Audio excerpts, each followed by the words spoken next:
want to start today with a bit of a paradox, I guess. Okay, lay it on me. It's a question that sounds really simple on the surface, but when you actually look at the data, or in this specific case, the filmography, it's just baffling. Right. How is it that one man could play a complete loser, a genuinely terrifying villain, and then a deeply sensitive nurse, and somehow make you feel this profound gut-level empathy for every single one of them? You are talking, of course, about the late, great Philip Seymour Hoffman. I am, yeah. I was reading through the retrospective on his career that's included in our stack for today, and it really hit me. I mean, the man could play a terrifying cult leader in The Master, or a guy who literally shirts himself in a rom-com, and he is entirely magnetic in both. He really was. And it got me thinking, what is that? Like, what are the invisible mechanics of influence that make us lean in even when we kind of want to look away? It's interesting you use the word mechanics there, because today, for our deep dive, we aren't just doing a film review. We're looking at a stack of sources that is, frankly, it's all over the map. It really is. We've got a garage sale of topics today. Exactly. We have Hoffman's filmography, FBI negotiation tactics from the Black Swan Group, the neuroscience of music, and even a historical investigation into animal magnetism led by Benjamin Franklin. Which sounds completely random, but there is a clear through line here for you listening. There is. The mission today is to explore what we're calling the architecture of presence. We're going to look at how stillness, sound, and very specific types of questions shape our reality and our relationships. Essentially, how do you influence people without shouting at them? Let's start with Hoffman. One of the Vox articles in the packet described his secret weapon as having this infinite kindness for his characters, even the really broken ones. That's the psychological baseline, sure. But if we look at the mechanics, the actual physical things he did on screen, it gets fascinating. That kindness translates into a lack of judgment, which allows for a very specific type of physical performance. Take the movie Moneyball. Right, where he plays Art Howe, the baseball manager. Yeah. He's the antagonist to Brad Pitt's character, but he's not a villain in the traditional sense. He's just a guy who is incredibly stubborn and entrenched in his ways. Exactly. Now, picture Brad Pitt in that movie.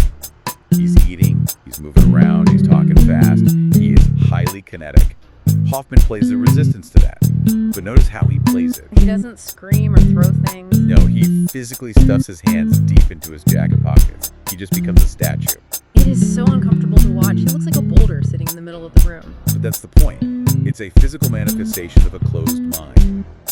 By removing his hands, which are our primary tools of expression, he signals that he is absolutely not open to negotiation. He doesn't even have to say, "I'm not listening." His shoulders say it. Right. Or look at Magnolia. Oh man, the scene on the phone, he plays Phil Parma, the hospice nurse. It is a complete masterclass in acting. He's holding the phone, listening to an operator trying to track down an estranged son.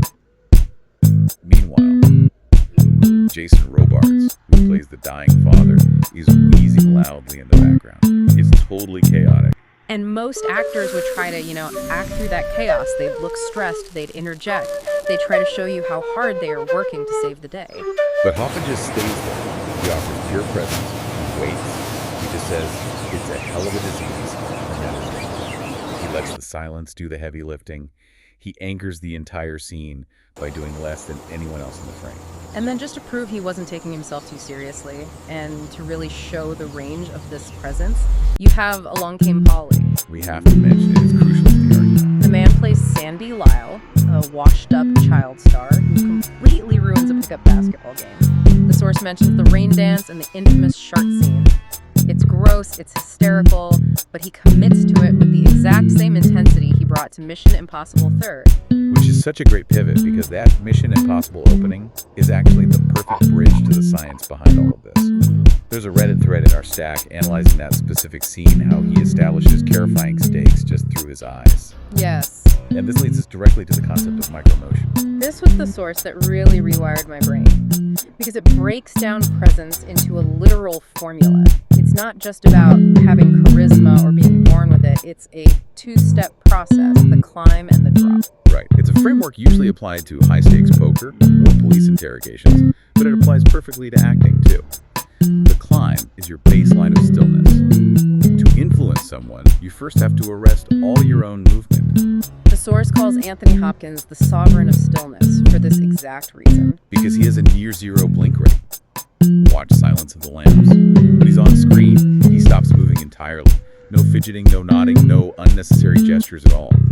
This forces the viewer into a state of hypervigilance. You're waiting for something to happen, so your attention just skyrockets. It feels predatory. You feel like if you look away for a second, you'll miss the attack. It is predatory. And once you've established that absolute stillness, that's the climb, then comes the drop. Right.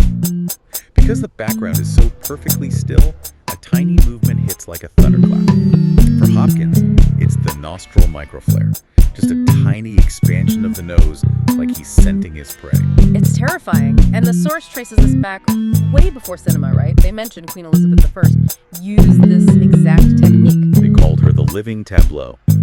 She would sit rigidly on the throne, encrusted in heavy jewels, wearing that thick white makeup, looking exactly like a statue.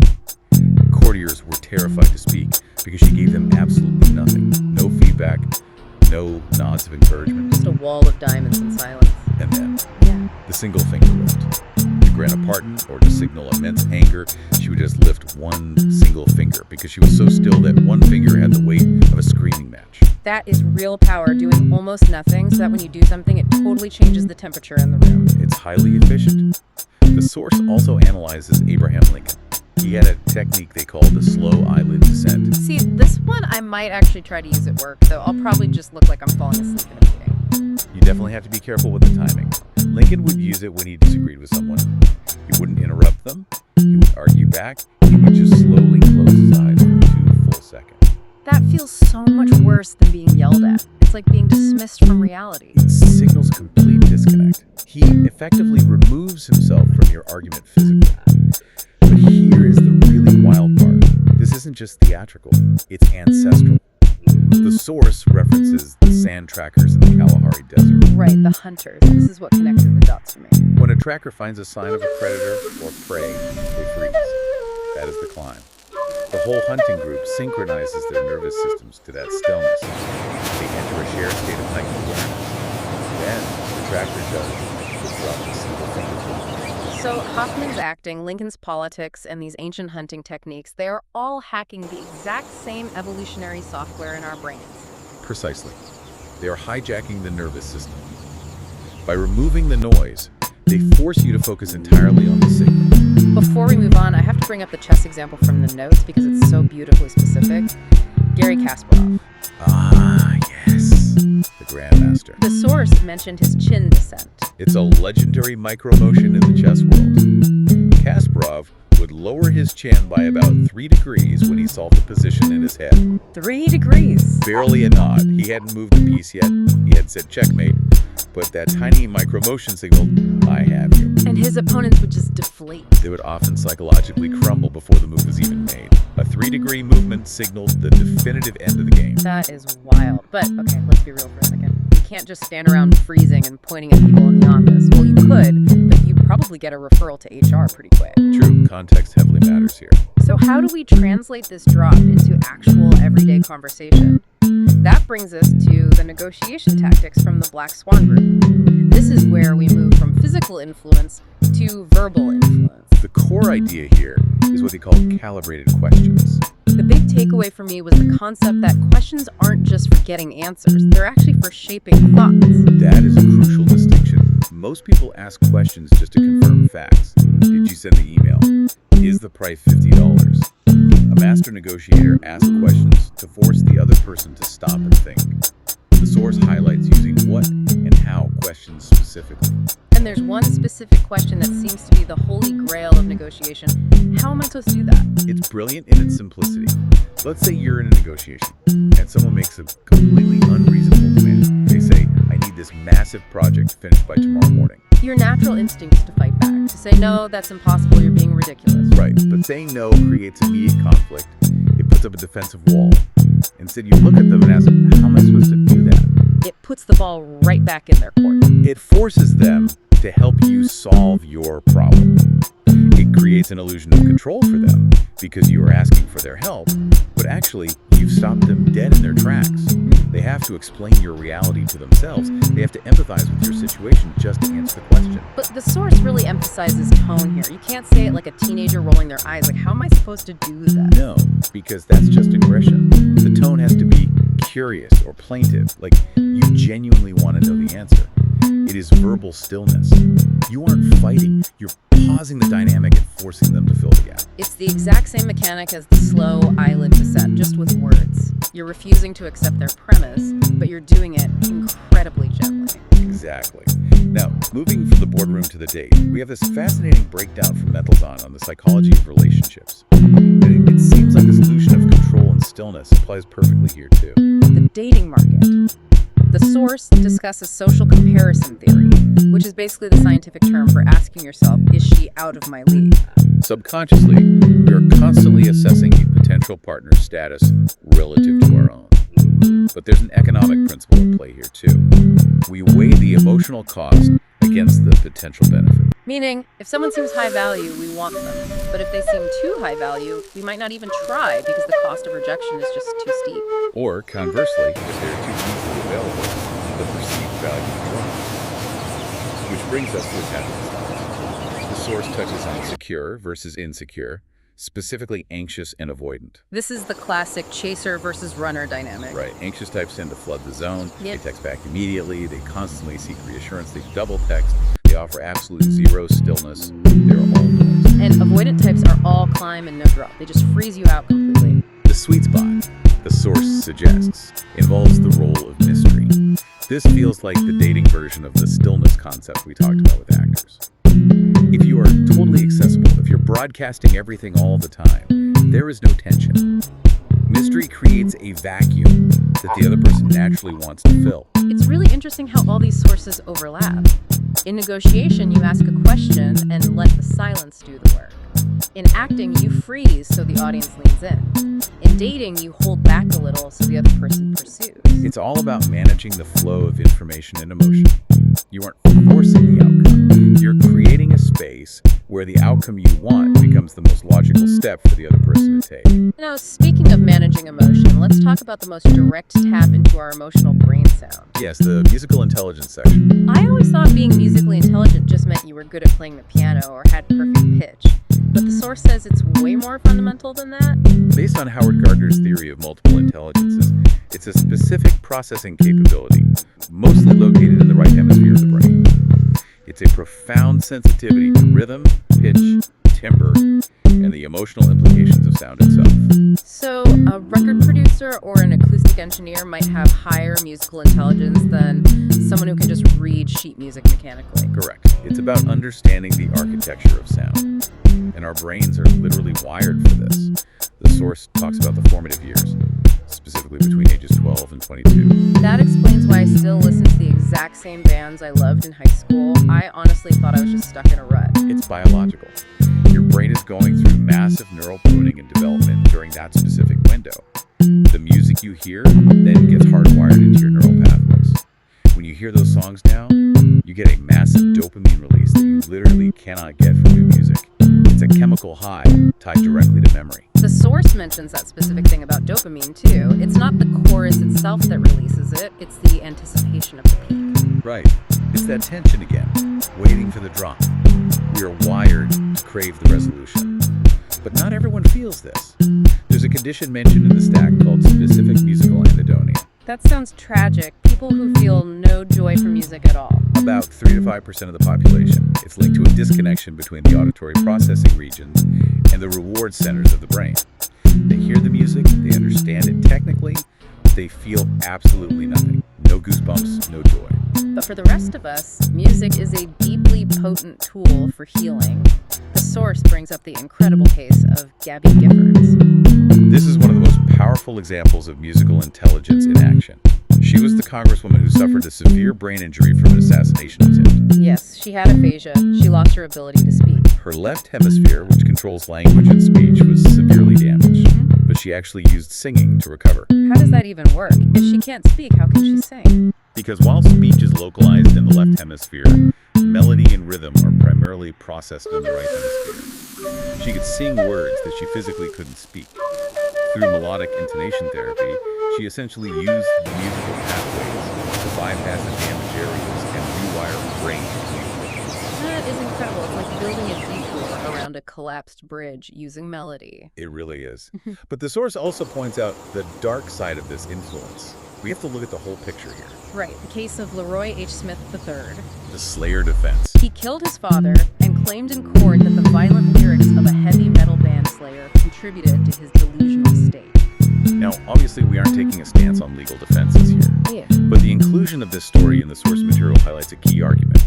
If music can heal a brain, it implies it can also influence a psyche in other directions. Sound is not neutral. It actively shapes our internal reality. Which brings us to our final and honestly strangest source of the day. We've talked about acting, negotiation, and music hijacking our systems. But in the 18th century, there was a guy who claimed he could hijack people with magnetic fluid. Franz Mesmer, the man in the lilac silk coat. This is where things get genuinely weird. This story is wild. He's in Paris, pre-revolution. He's got these patients, mostly wealthy women, sitting around a wooden tub filled with iron filings, glass, and magnetic water. He called it the baquet. And he's walking around with an iron rod, playing glass harmonica music, so there's the sound influence again, and touching them to unblock this invisible fluid. And the women are going into what he called the crisis. They're fainting, convulsing, hiccuping uncontrollably. It was mass hysteria. And the source notes it was pretty erotic too. The report mentions him gripping their knees with his knees, wandering hands. It was incredibly controversial at the time. So much so that King Louis XVI appointed a commission to investigate. And the lineup for this commission is just insane. It's the Avengers of 18th century science. You have Antoine Lavoisier, the father of chemistry, Dr. Guillotin, who invented, and at the head of it all, Benjamin Franklin. And what they did changed science forever. They realized they needed to separate the physical reality, the so-called fluid, from psychological suggestion. They essentially invented the blind clinical trial. My absolute favorite part is the apricot tree experiment. It reads like a prank show. Mesmer's disciple, Deslon, claimed he could magnetize a tree. So Franklin takes him into the orchard and says, okay, magnetize that apricot tree. Then they bring in a patient, blindfold him, and lead him to the trees. And he hugged the wrong trees. He hugged non-magnetized trees and fainted dead away. He went into full convulsions under a totally normal tree just because he thought it was the right one. Then they had another patient, Dame P.